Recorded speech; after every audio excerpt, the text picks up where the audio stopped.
Chapter 1. Anne's Army. "I won't!" cried Anne. "I won't sweep the floor. It is beneath my dignity." "Some one must sweep it," replied Anne's younger sister, Sally, "else we shall soon be wading in dust, and you are the eldest and the head of the family." "I'm the Queen of Oogaboo," said Anne proudly. "But," she added with a sigh, "my kingdom is the smallest and the poorest in all the Land of Oz." This was quite true. Away up in the mountains, in a far corner of the beautiful fairyland of Oz, lies a small valley which is named Oogaboo, and in this valley lived a few people who were usually happy and contented, and never cared to wander over the mountain pass into the more settled parts of the land. They knew that all of Oz, including their own territory, was ruled by a beautiful princess named Ozma, who lived in the splendid Emerald City. Yet the simple folks of Oogaboo never visited Ozma. They had a royal family of their own, not especially to rule over them, but just as a matter of pride. Ozma permitted the various parts of her country to have their kings and queens and emperors and the like, but all were ruled over by the lovely girl Queen of the Emerald City. The King of Oogaboo used to be a man named Jol, Jimkif, so forth, who for many years did all the drudgery of deciding disputes and telling his people when to plant cabbages and pickle onions. But the king's wife had a sharp tongue, and small respect for the king, her husband.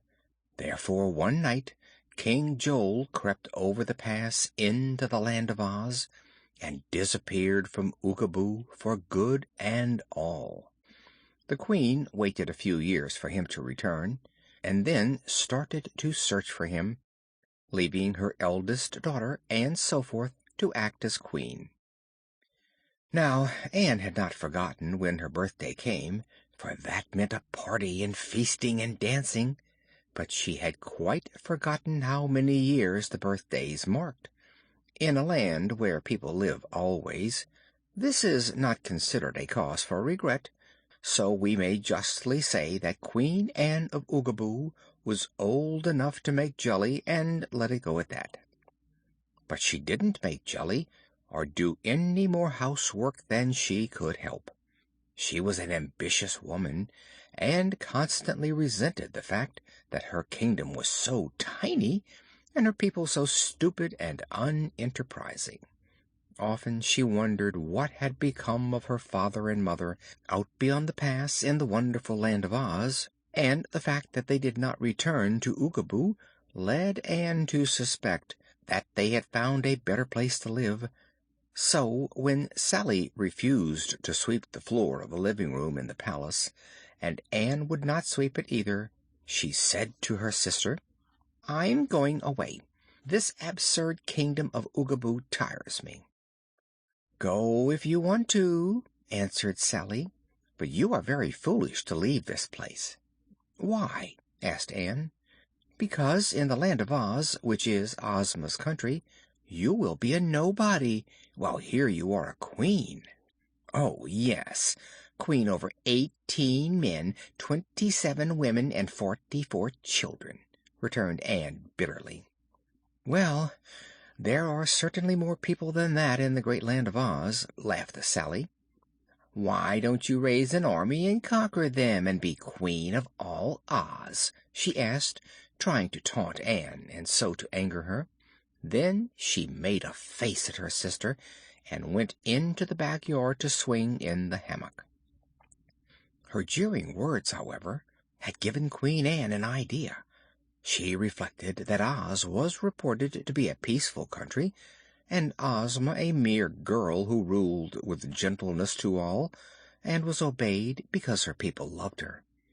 Even in Oogaboo the story was told that Ozma's sole army consisted of 27 fine officers, who wore beautiful uniforms but carried no weapons, because there was no one to fight.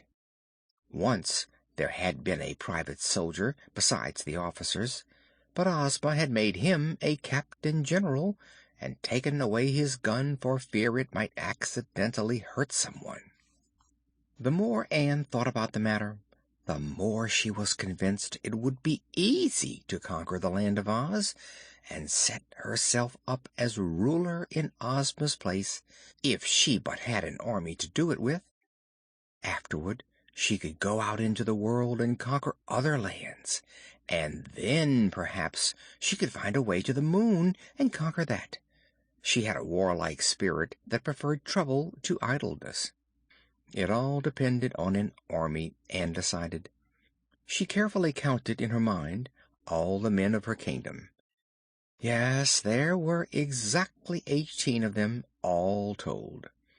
That would not make a very big army, but by surprising Ozma's unarmed officers, her men might easily subdue them.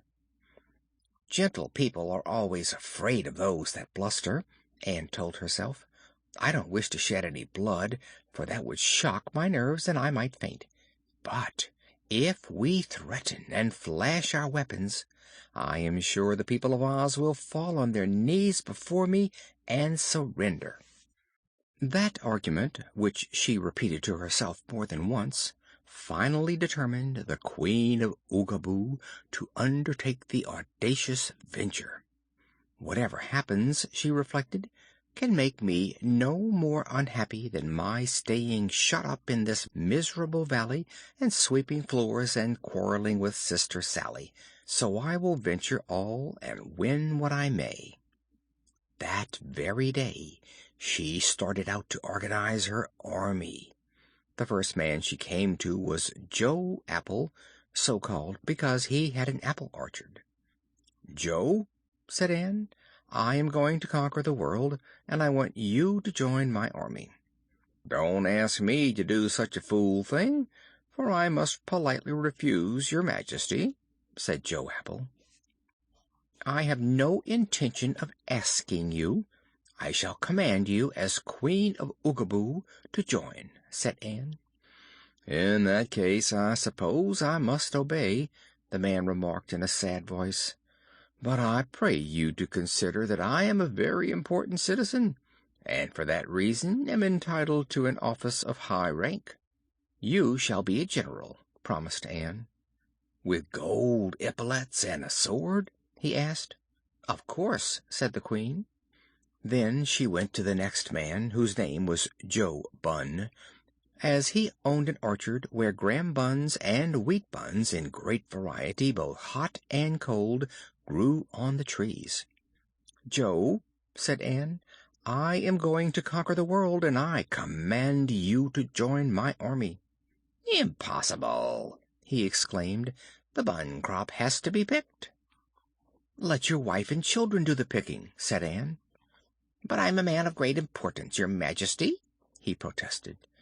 "For that reason you shall be one of my generals, and wear a cocked hat with gold braid, and curl your mustaches and clank a long sword," she promised. So he consented, although sorely against his will, and the Queen walked on to the next cottage. Here lived Joe Cone, so called because the trees in his orchard bore crops of excellent ice cream cones. "Joe," said Ann, "I am going to conquer the world, and you must join my army." "Excuse me, please," said Joe Cone. "I am a bad fighter. My wife conquered me years ago, for she can fight better than I. Take her, your Majesty, instead of me, and I'll bless you for the favor." "This must be an army of men, fierce, ferocious warriors," declared Ann, looking sternly upon the mild little man. "And you will leave my wife here in Oogaboo?" he asked. "Yes, and make you a general." "I'll go," said Joe Cone, and Ann went on to the cottage of Joe Clock, who had an orchard of clock trees. This man at first insisted that he would not join the army, but Queen Anne's promise to make him a general finally won his consent. "How many generals are there in your army?" he asked. "4 so far," replied Anne. "And how big will the army be?" was his next question. "I intend to make every one of the 18 men in Oogaboo join it," she said.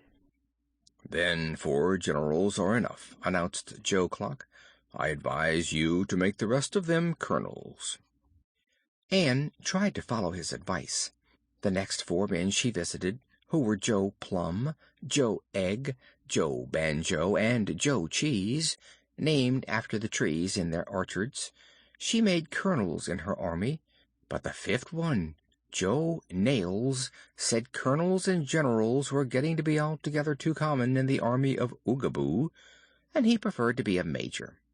So Joe Nails, Joe Cake, Joe Ham, and Joe Stockings were all 4 made majors, while the next 4, Joe Sandwich, Joe Padlocks, Joe Sunday, and Joe Buttons, were appointed captains of the army. But now Queen Anne was in a quandary. There remained but 2 other men in all Oogaboo, and if she made these 2 lieutenants, while there were 4 captains, 4 majors, 4 colonels, and 4 generals, there was likely to be jealousy in her army, and perhaps mutiny and desertions. One of these men, however, was Joe Candy, and he would not go at all. No promises could tempt him, nor could threats move him. He said he must remain at home to harvest his crop of Jackson balls, lemon drops, bonbons, and chocolate creams. Also, he had large fields of crackerjack and buttered popcorn to be mowed and threshed, and he was determined not to disappoint the children of Oogaboo by going away to conquer the world and so let the candy crop spoil. Finding Joe Candy so obstinate, Queen Anne let him have his own way, and continued her journey to the house of the 18th and last man in Oogaboo, who was a young fellow named Joe Files. This Files had 12 trees which bore steel files of various sorts, but also he had 9 book trees, on which grew a choice selection of story books. In case you have never seen books growing upon trees, I will explain that those in Joe Files's orchard were enclosed in broad green husks, which, when fully ripe, turned to a deep red color. Then the books were picked and husked, and were ready to read. If they were picked too soon, the stories were found to be confused and uninteresting, and the spelling bad. However, if allowed to ripen perfectly, the stories were fine reading, and the spelling and grammar excellent. Files freely gave his books to all who wanted them, but the people of Oogaboo cared little for books, and so he had to read most of them himself before they spoiled. For, as you probably know, as soon as the books were read the words disappeared and the leaves withered and faded, which is the worst fault of all books which grow upon trees. When Queen Anne spoke to this young man Files, who was both intelligent and ambitious, he said he thought it would be great fun to conquer the world, but he called her attention to the fact that he was far superior to the other men of her army. Therefore he would not be one of her generals, or colonels, or majors, or captains, but claim the honor of being sole private. Anne did not like this idea at all. "I hate to have a private soldier in my army," she said. "They're so common. I am told that Princess Ozma once had a private soldier, but she made him her captain general, which is good evidence that the private was unnecessary." "Ozma's army doesn't fight," returned Files, "but your army must fight like fury in order to conquer the world. I have read in my books that it is always the private soldiers who do the fighting, for no officer is ever brave enough to face the foe. Also, it stands to reason that your officers must have some one to command and to issue their orders to. Therefore, I'll be the one." I long to slash and slay the enemy and become a hero. Then, when we return to Oogaboo, I'll take all the marbles away from the children and melt them up and make a marble statue of myself for all to look upon and admire." Ann was much pleased with Private Files. He seemed indeed to be such a warrior as she needed in her enterprise, and her hopes of success took a sudden bound when Files told her he knew where a gun tree grew, and would go there at once and pick the ripest and biggest musket the tree bore. End of chapter 1.